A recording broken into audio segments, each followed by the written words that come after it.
રાજધાની સુરત કમર્શિયલ ગેસની અછતની અસર જોવા મળી છે। રેસ્ટોરન્ટના માલિકોએ ભાવમાં વધારો કર્યો છે। દરેક થાળી ઉપર 10 રૂપિયાનો વધારો કરવામાં આવ્યો છે। ₹70 મળતા છોલે ભટુરેના 80 થઈ ગયા છે। રાજમા ચાવલના ભાવ 50 થી વધારી 60 રૂપિયા કરાયા છે। પંજાબી થાળીના ભાવ 50 રૂપિયાથી વધારી 60 રૂપિયા કરાયા છે। રેસ્ટોરન્ટના સંચાલક લાકડા વાપરવા માટે મજબૂર બન્યા છે। લાકડાની ભઠ્ઠી પર અત્યારે રેસ્ટોરન્ટો ચાલી રહ્યા છે।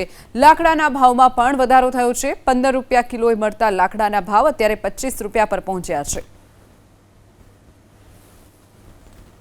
સુરત શહેરમાં કોમર્શિયલ ગેસની અછત એટલી તો વર્તાઈ કે હવે ગેસ બંધ કરીને લાકડા ઉપર રસોઈ કરવી પડી રહી છે રેસ્ટોરન્ટમાં, પરંતુ ભાવ વધી ગયા છે।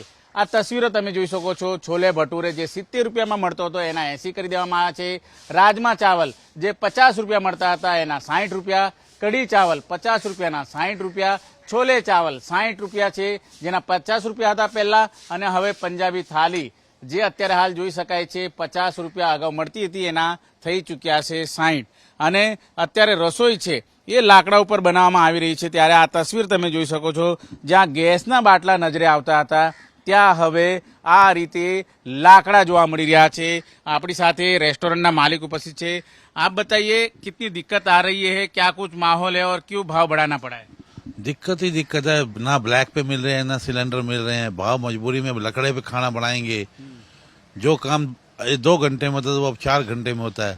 अब गरीब आदमी है वो तो खाएगा ना, 50 के 60 करने पड़ेंगे। लकड़ा है, अब लकड़ा भी महंगा हो गया। पहले 15 रुपए किलो आता था, वो भी 25 रुपए किलो हो गया।